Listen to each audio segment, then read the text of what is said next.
नमस्कार मित्रांनो, लक्ष्मीच्या पावलांनी या मालिकेच्या पुढील काही भागांमध्ये आपल्याला खूपच जबरदस्त असा ट्विस्ट पाहायला मिळणार आहे. कारण नयनाचे कारस्थान हे कलाने घरातील सर्वांसमोर आणलेलंच आहे. आता सर्वांच्या समोर ही गोष्ट तिने आणलेली आहे की नयनाने हे सगळं स्वतःहून केलेलं होतं आणि त्यामध्ये माझी कसलीही तिला साथ नव्हती. कोणत्याही प्रकारची मदत मी तिला केलेली नाही किंवा हे जे काही कारस्थान तिने केलेलं आहे, खोट्या प्रेग्नन्सीचं जे नाटक केलेलं आहे त्यामध्ये माझा कसलाही हात नाही. आणि हे प्रूव्ह करण्यासाठी कला 2 दिवसांची मुदत मागते आणि तिला 2 दिवसांची ती मुदत अद्वैत देतो सुद्धा. आणि त्याच 2 दिवसांमध्ये कलाने स्वतःला प्रूव्ह केलेलं असतं. तेही खूप जबरदस्त अशा पद्धतीने कलाला अद्वैतची साथ लाभल्यामुळे. आणि त्याचबरोबर आबांनी जो काही निर्णय घेतलेला असतो तो म्हणजे खूपच जबरदस्त असा आहे. कारण चांदेकरांची मोठी सून या हक्काने कला नयनाची हकालपट्टी करणार आहे. तर आबा चांदेकरांच्या घरचे सर्व अधिकार कलाकडे देणार आहेत. कारण प्रत्येक वेळेस कलावर आरोप केले जातात आणि कलाला दोषी ठरवलं जातं. ही गोष्ट आबांनाही खूपच वाईट वाटत असते. कारण कला ही चांगली मुलगी आहे तरीही तिच्या बाबतीत हे सगळं का होत असतं, म्हणून आबांना खूप वाईट वाटतं. कारण आबांना या गोष्टीची जाणीव असते. आबांना समजत असतं की यामध्ये कलाचा काही दोष नाही, हे सगळं नयना करत आहे. तरीही ते सगळं कलाला सहन करावं लागते. त्यामुळे आबांना वाईट वाटतं. बरोबर या सर्व गोष्टींसाठी आबासुद्धा कलाची माफी मागतात. परंतु सरोजचा माज मात्र कमी झालेला नसतो. तिचं एकच म्हणणं असतं की या खऱ्यांच्या मुली आपल्या घरामध्ये फक्त पैशांसाठी आल्या आहेत, त्या मुली चांगल्या नाहीत. असाच जेव्हा सरोज सारखा सारखा आरोप करत असते तर आता हे कला सगळं कसं खोडून काढते. आणि आबांनी तिच्यावर दिलेला जो अधिकार, तिच्याकडे दिलेले जे हक्क असतात, या सर्व गोष्टी कशा पद्धतीने घडतात ते आपल्याला आजच्या या व्हिडिओमध्ये पाहायला मिळणार आहे. आणि त्यासाठी मैत्रिणींनो, हा व्हिडिओ शेवटपर्यंत पहा. आता अद्वैत आणि कला हे दोघेही सौरभ डॉक्टरच्या घरी गेलेले असतात. तेथे गेल्यानंतर त्यांना आता समजतं की या सौरभच्या घराला तर कुलूप आहे. तेव्हा मात्र या दोघांनाही धक्का बसतो. आता पुढे काय करायचं हा प्रश्न दोघांनाही पडतो. कारण ही खूप मोठी गोष्ट आहे.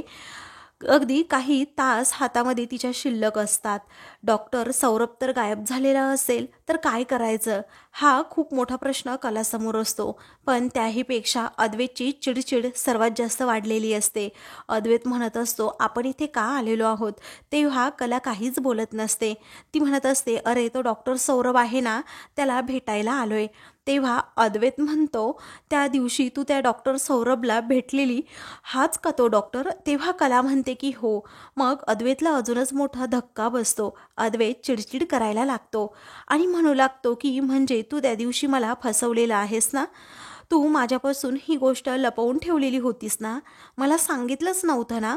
असं म्हणून त्याची चिडचिड वाढते आणि तो कलाचा पुन्हा राग करू लागलेला असतो.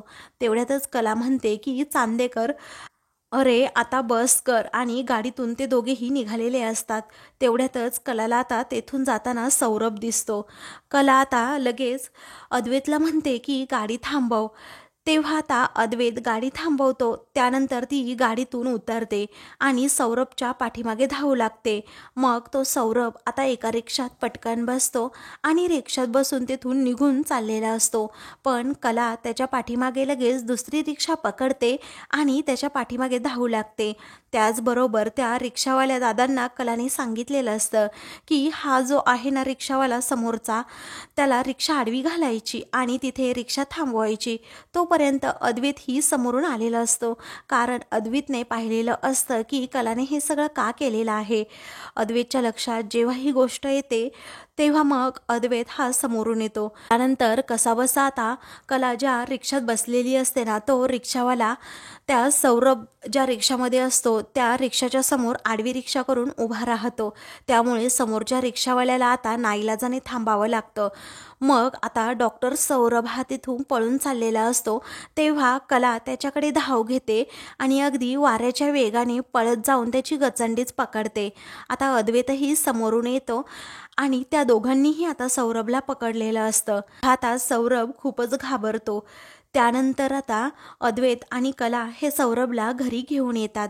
घरातील सर्वजण आता हॉलमध्ये असतात, कारण कलाला दिलेली मुदत आता संपत आलेली असते. रोहिणी आणि राहुलने तर पूर्ण तयारी केलेली असते की कधी एकदा आम्ही कलाला धक्के मारत मारत घराबाहेर काढतोय, आणि त्या नैनाला घराबाहेर काढण्यापेक्षा कलाला घराबाहेर काढण्यातच त्या दोघांनाही खूप इंटरेस्ट असतो. कारण कला ही त्यांना जी प्रॉपर्टी लुबाडायची असते ना, त्यामध्ये येत असते. कला ही ज्युनियर सरोज आहे असं त्या दोघांनाही सतत वाटत असतं. आपला जो प्रॉपर्टी लुटण्याचा प्लॅन आहे तो आपला कधीही या कलाच्या आणि सरोजच्या राज्यामध्ये सक्सेस होणार नाही असं राहुल आणि रोहिणीला वाटत असतं. त्यामुळे त्या दोघांनीही ठरवलेलं असतं, ह्या ज्या काही गोष्टी घडतायत त्या अगोदर थांबवायला पाहिजेत. इकडे आता कला आणि अद्वैत हे दोघेही आता डॉक्टर सौरभला घेऊन आलेले असतात. घरातील सर्वजण तिथे हॉलमध्येच असतात. त्याचबरोबर तिथे सगळ्यांच्या समोर कला सांगत असते, आता मी तुम्हा सर्वांना पुरावा देत आहे. तुम्ही सगळ्यांनी माझ्यावरती जे आरोप केलेले होते की मी हे केलेलं आहे, किंवा नयनाताईने जेव्हा तुम्हाला सर्वांना सांगितलं की या सगळ्याला जबाबदार फक्त मी आहे आणि हे सगळं नाटक मी केलेलं आहे, किंवा हे खोटं प्रेग्नन्सीचं नाटक करण्यामागे खरा मास्टर माइंड मी आहे, हे नयनाताईने तुम्हाला जेव्हा सर्वांना सांगितलं होतं तेव्हाच तुम्ही तिच्यावर विश्वास ठेवलेला होता. मग आता मला 2 दिवसांची मुदत मिळाली होती स्वतःला प्रूव्ह करण्यासाठी. मग आता मी स्वतःला प्रूव्ह करत आहे असं म्हणून कला सांगत असते की हीच ती व्यक्ती आहे ज्या व्यक्तीने नयनाताई प्रेग्नेंट असल्याचे रिपोर्ट दिले होते. कारण नयनाताईचीच अशी इच्छा होती की आपण दुसऱ्या कोणत्याही डॉक्टरांकडे जायचं नाही, फक्त डॉक्टर सौरभकडेच जायचं. मी कित्येक वेळेला तिला विचारलं आपण दुसऱ्या डॉक्टरकडे जाऊयात, परंतु नयनाताई नेहमी नाहीच म्हणायची. आता हे ऐकून नयनाला प्रचंड धक्का बसतो की हा डॉक्टर सौरभ इथे अचानक आलाच कसं काय. तिला आता प्रचंड घाम फुटलेला असतो. ती इशारा त्याला करत असते, परंतु तो तिचं काहीही ऐकत नसतो. पुढे आता कला घरातील सर्वांना म्हणत असते की मी प्रत्येक वेळी नयनाताईला समजावत गेले की प्लीज तू असं करू नकोस, तू कधीतरी समजून घे सर्वांना, परंतु तिने कधीच माझं ऐकलं नाही. मला नेहमी तिच्या या वागण्यावर संशय यायचा आणि रजनी मॅडमला सुद्धा खूप वेळा तिच्या या वागण्यावर संशय आला आहे, परंतु आम्ही कधीही असं तिला बोलून दाखवलं नाही. एकदा तर नयनाताईने काय केलं, एक पेन किलर मागवली होती, तेव्हाच मी तिला तो जाब विचारला होता. परंतु आज नयनाताई माझ्या विरोधात जे काही बोललेली आहे ती गोष्ट तुम्ही सगळ्यांनी ॲक्सेप्ट केली आहे. मी नयनाताईकडे कधीही पुरावा मागितला जात नाही, परंतु मला स्वतःला प्रूव्ह करण्यासाठी प्रत्येक वेळेस पुरावे द्यावे लागतात. पण एक गोष्ट आज मी सर्वांसमोर प्रूव्ह करणार आहे की या सगळ्यामागे मी नाही, कारण मी ठरवलेलं आहे की नयनाताई जरी माझी बहीण असली तरी आज मी शांत राहणार नाही. प्रत्येक वेळेस मी तिला पाठीशी घालत आलेली आहे, पण आज नाही. आज माझ्या अस्तित्वाचा, माझ्यावर घरातील सर्वांनी टाकलेल्या विश्वासाचा प्रश्न आहे. जर तुम्ही सगळ्यांनी तिच्या एका शब्दामुळे मला खोटं ठरवलं असेल तर मी नयनाताईला अजिबात पाठीशी घालणार नाही असं घरातील सर्वांसमोर कला स्पष्टपणे बोलते. आता अद्वैत हा सौरभचा नंतर हात पकडतो आणि घरातील सर्वांसमोर घेऊन येतो. तेव्हा आता त्याला घेऊन तेथे आल्यानंतर ना रोहिणी आणि त्याचबरोबर राहुलच्या पायाखालची जमीनच सरकते. आता आपण याच्या बाबतीत जे काही केलं यामुळे तो तोंड तर उघडणार नाही ना, याची भीती नैना आणि राहुलला खूप वाटू लागते. त्यानंतर रजनी म्हणू लागते की हेच ना ते नैनाचे डॉक्टर, ते घरी आपल्या यायचे असं रोहिणीला रजनी सांगत असते. तेव्हा रोहिणी रागातच तिच्याकडे पाहते. त्यानंतर नैना म्हणत असते, सौरभ तू इथे काय करतोस, तू इथे कशाला आलास, मी तुला काय सांगितलं होतं, तुझं लायसन्ससुद्धा जप्त होऊ शकतं, तुला भीती वाटत नाही आहे का रे. सौरभला असं नैना विचारत असते. तेव्हा कला म्हणत असते की नैनाताई आता बस झाली नाटकं, सगळ्यांना स्वतःच्या तालावर नाचवणं हे काम अगोदर तू बंद कर. तुझं जे काही चाललेलं आहे ना ते आम्हा सर्वांना कळालेलं आहे. तू जे काही करते आहे ना ते आता सर्वांसमोर येणारच आहे, असं कला नयनाला सांगत असते. परंतु नयनाचा कांगावा करणं काही थांबत नसतं. नयना अगदी बोंबा मारायला सुरुवात करत असते. तिचं असं म्हणणं असतं की काहीही झालं तरी मी आता शांत राहणार नाही, कारण तुम्ही सगळ्यांनी मला दोषी ठरवलेलं आहे, असं नयना म्हणत असते. परंतु कला म्हणत असते की जरा शांत हो. प्रत्येक वेळेस मोठ्या मोठ्याने ओरडून बोललं म्हणजे तूच खरी आहे असं होत नाही ना नयनाताई. तेव्हा नयना म्हणत असते म्हणजे तेव्हा कला सर्वांसमोर तिथे रजनी, त्याचबरोबर रोहिणी आणि आबा हे सर्वजण असतात. त्या सर्वांसमोर तिथे डॉक्टर सौरभला विचारते की सौरभ, आता मला खरं खरं सांग, ही जी नयना प्रेग्नेंट आहे हे रिपोर्ट तू आम्हाला दिले होते ते कशा पद्धतीने दिले होते, म्हणजे तुम्ही का ठरवलं होतं बरं, यामागे माझा काही हात होता का? तेव्हा डॉक्टर सौरभ सांगतो की यामध्ये कलाचा काहीच हात नाही, नयनानेच मला हे प्रेग्नेन्सी रिपोर्ट खोटे बनवायला सांगितले होते. आता हे ऐकताच घरातील सर्वांना मात्र खूप मोठा धक्का बसतो, कारण सौरभने स्वतःहून घरातील सर्वांसमोर सांगितलेलं असतं.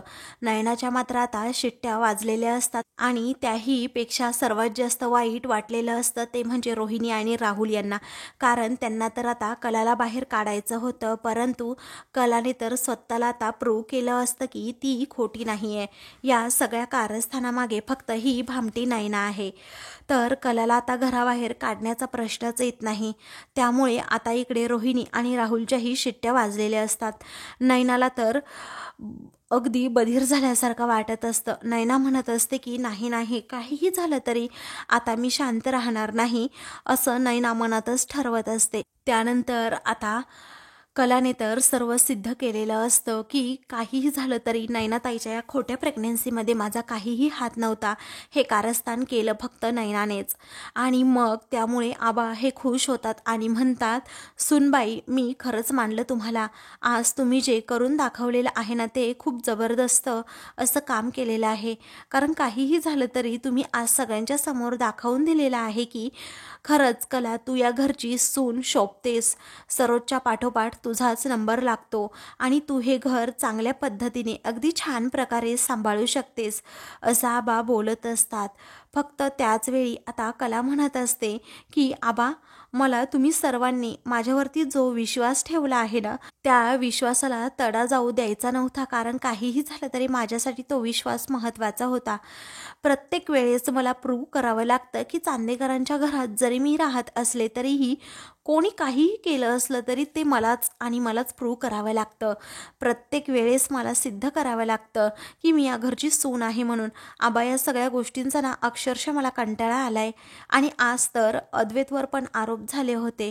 अद्वैतने माझी साथ दिली होती आणि अद्वैतलाही बोलण्यात आलं होतं की जर मी खोटी ठरली तर अद्वैत आणि त्याच्या आईचं नातं तुटणार होतं. ही गोष्ट मला नको होती, कारण मला माहीत आहे की अद्वैतसाठी त्याची आई म्हणजे काय आहे आणि काहीही झालं तरी त्याच्या आईला मी त्याच्यापासून कधीच वेगळं होऊ देणार नाही. तेव्हा असं म्हटल्याबरोबर सरोज मात्र तिच्याकडे पाहतच राहते.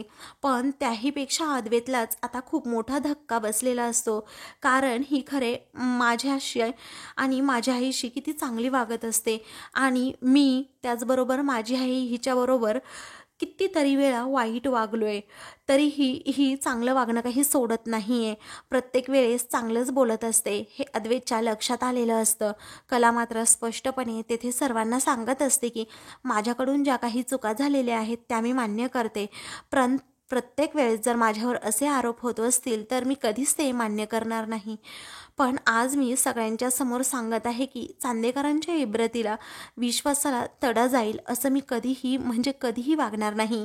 आणि चांदेकर, तू माझ्यावरती जो विश्वास दाखवलेला आहे ना तो विश्वास मी नेहमीच जिंकत राहील आणि त्याच्या झळा तुला मी कधीही अशा बसू देणार नाही, असं जेव्हा कला बोलते तेव्हा अद्वैत हा तिच्याकडे पाहतच राहतो.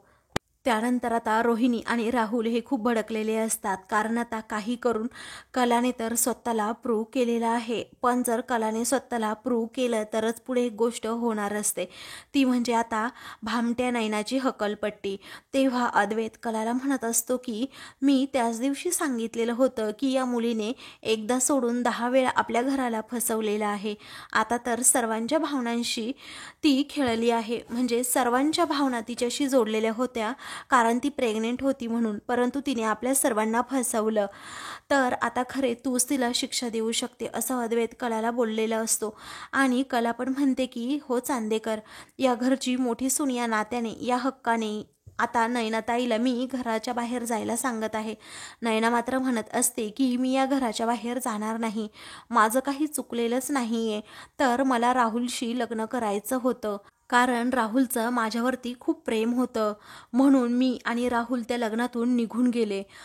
परंतु जेव्हा अद्वैत आणि कलाचं लग्न झालं तेव्हा राहुलने माझ्याशी बोलणंच बंद केलं, माझं फोन उचलणं बंद केलं, त्यामुळे मला हा निर्णय घ्यावा लागला असं आता नयना सर्वांना म्हणते.